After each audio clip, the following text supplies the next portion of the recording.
everyone. It's Katie Moore from the WNC Cheese Trail, and I'm wearing a little bit different hat today. I'm here at Blue Ridge Mountain Creamery, where I've been working with Victor for about 5 years. And what we're going to do today is have an interview with Victor and learn a little bit more about his business adventure here at Blue Ridge Mountain Creamery. And we're going to start with the cave.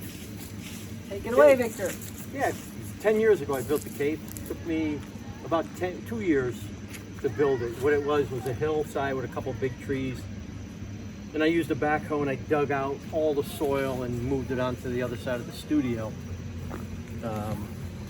When we hit bedrock, which you'll see when we go inside, I jackhammered down the bedrock to get usable floor space.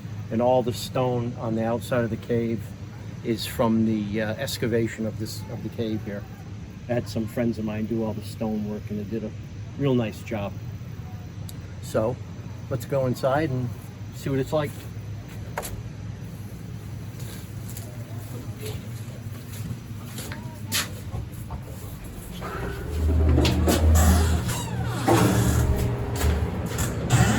Nice and cool.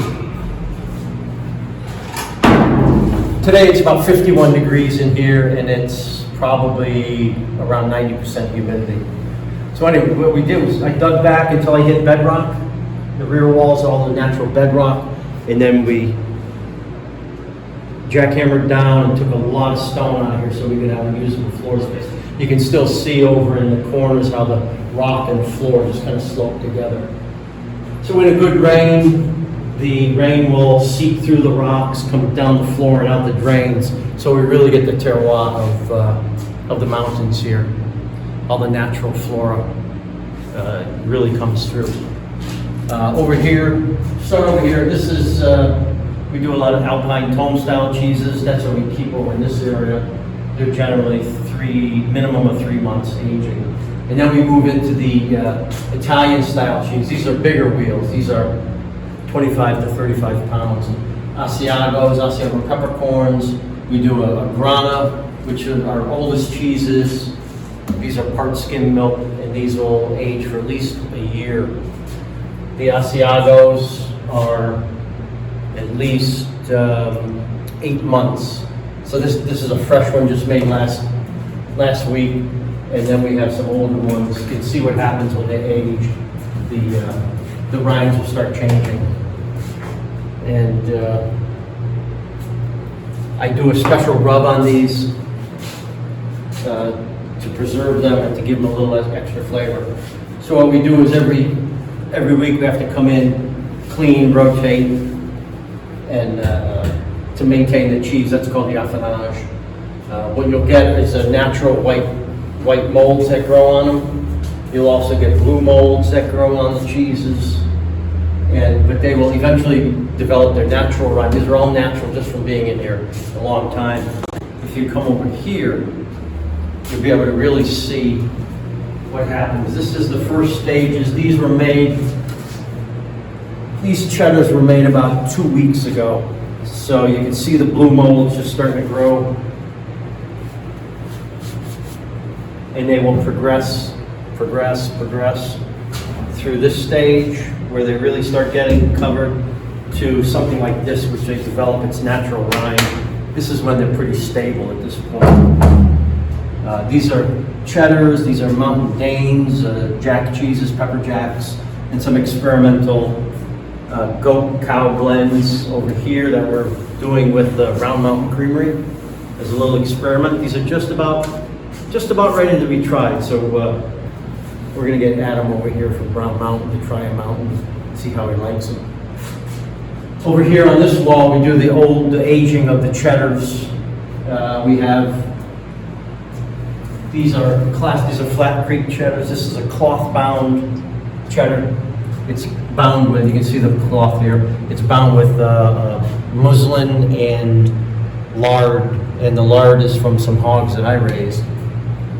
These orange ones are coated with what's called Paracoat. It's an industrial cheese coating that keeps the rinds cleaner.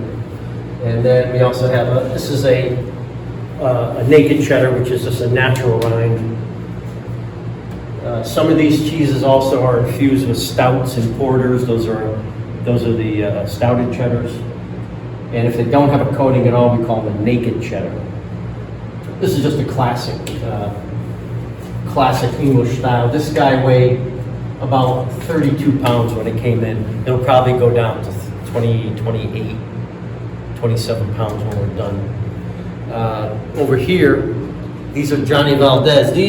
These are infused with espresso, and then they're rubbed with espresso as they age. These go for about 4 months, and then they're ready to go. You can see the brown. The espresso gets embedded into the cheese. I keep this cave at 50-51 degrees. There is a refrigeration unit in here. In the beginning, it would get up to low 60s, which is too warm for making cheese. So we did have to put in a refrigeration unit, even though we're 7-8 feet underground. And then in the wintertime, it'll get in the low 40s, so we put a air heater on top of the cave, which circulates the air, and it'll also heat the air and keep it at 50 degrees. The humidity will be much more stable if we keep it at a constant 50. When it gets cold, cheeses will start cracking, and then the molds, being so opportunistic, they will start to go through the cracks and cause real defects in the cheese. We also put in a humidification system this year, which helps maintain the humidity.